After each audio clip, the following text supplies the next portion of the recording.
ಬೆಂಗಳೂರಲ್ಲಿ ಸಾರ್ವಜನಿಕ ಸ್ಥಳಗಳಲ್ಲಿ ಓಡಾಟ ಮಾಡೋದೇ ದುಸ್ಸಾಹಸ ಅನ್ನೋ ರೀತಿ ಆಗಿದೆ. ಒಂದೆಡೆ ರಸ್ತೆ ಮೇಲೆ ಹೋದ್ರೆ ಅಪಘಾತ, ಇತ್ತ ಫುಟ್ಪಾತ್ ಮೇಲೆ ಹೋದ್ರೆ ಆಘಾತ ಅನ್ನೋ ರೀತಿ ಆಗಿದೆ.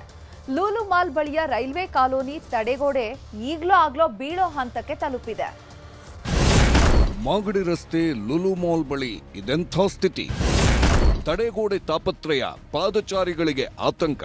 ರಾಜಧಾನಿ ಬೆಂಗಳೂರಿನಲ್ಲಿ ಕಳೆದೊಂದು ತಿಂಗಳಿಂದ ಸುರಿತಿರುವಂತಹ ಭಾರಿ ಮಳೆಗೆ ಸಾಕಷ್ಟು ರೀತಿಯಾದಂತಹ ಅವಾಂತರಗಳು ಸೃಷ್ಟಿ ಆಗ್ತಿದೆ. ರಸ್ತೆ ಮೇಲೆ ಮಳೆ ನೀರು ನಿಂತ್ಕೊಳ್ಳೋದು, ಗುಂಡಿಗಳು ಹೆಚ್ಚಾಗೋದು, ಗಿಡ ಮರ ಬೀಳೋದು, ಇದರಿಂದ ವಾಹನ ಜಖಮ್ ಆಗೋದು ಎಲ್ಲದೂ ಕೂಡ ನೋಡಿದೀವಿ.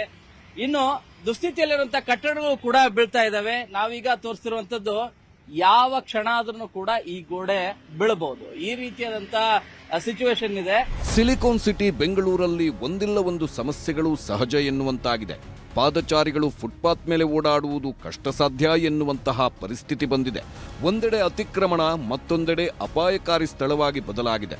ಪ್ರತಿಷ್ಠಿತ ಲುಲು ಮಾಲ್ ಸಮೀಪದ ಮಾಗಡಿ ರಸ್ತೆ ರೈಲ್ವೆ ಕಾಲೋನಿಗೆ ಹೊಂದಿಕೊಂಡಿರುವ ತಡೆಗೋಡೆ ವಾಲಿದ್ದು ಯಾವುದೇ ಕ್ಷಣದಲ್ಲಿ ಬೀಳುವ ಹಂತಕ್ಕೆ ತಲುಪಿದೆ. ತುಂಬಾ ಡೇಂಜರ್, ಯಾಕಂದ್ರೆ ಪಬ್ಲಿಕ್ ರನ್ನಿಂಗ್ ಪ್ಲೇಸ್ ಇದು.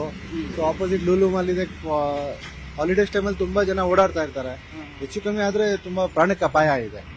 ಸೊ ಅದು ರಿಪೇರ್ ಮಾಡಿದ್ರೆ ಅಲ್ಲಿ ನಿಂತ್ಕೊಳ್ಳೋಕೆ ಭಯ ಆಗುತ್ತೆ. ಸ್ವಲ್ಪ ಫೋರ್ಸ್ಲಿ ಮಳೆ ಏನೋ ಆತರ ಬಂದ್ರೆ ಅದು ಆರಾಮಾಗಿ ಬಿದ್ದ್ಬಿಡುತ್ತೆ. ಅದು ಇಲ್ಲ ಮರದ ಮೇಲೆ ಸ್ವಲ್ಪ ವೇಟ್ ಬಿದ್ರೂ ಅದು ಸ್ಪಾಟ್ ಆಗುತ್ತೆ ಅದು.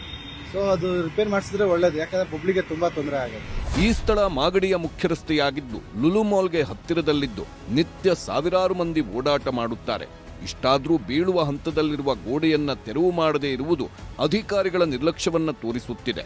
ಇನ್ನು ರೈಲ್ವೆ ಕಾಲೋನಿಗೆ ಸಂಬಂಧಿಸಿದ ಅಧಿಕಾರಿಗಳು ಸಹ ಸಮಸ್ಯೆಯ ಗಂಭೀರತೆಯನ್ನ ತಿಳಿದುಕೊಂಡಿಲ್ಲ ಅನ್ನೋ ಆಕ್ರೋಶ ವ್ಯಕ್ತವಾಗ್ತಿದೆ. ಸ್ವಲ್ಪ ಗಾಳಿ ಬಂದ್ರೆ ಬಿದ್ದೋಗ್ಬಿಡೋದು, ಸುಮ್ಮನೆ ಈ ತರ ಆಗಿದ್ರೆ ಆಗಲ್ಲ. ಕೆಲಸ ಮಾಡ್ಬೇಕದು ಅಷ್ಟು, ಇದು ಕೆಲಸ ಮಾಡ್ಬೇಕು, ಇಲ್ಲಾಂದ್ರೆ ಆಗಲ್ಲ.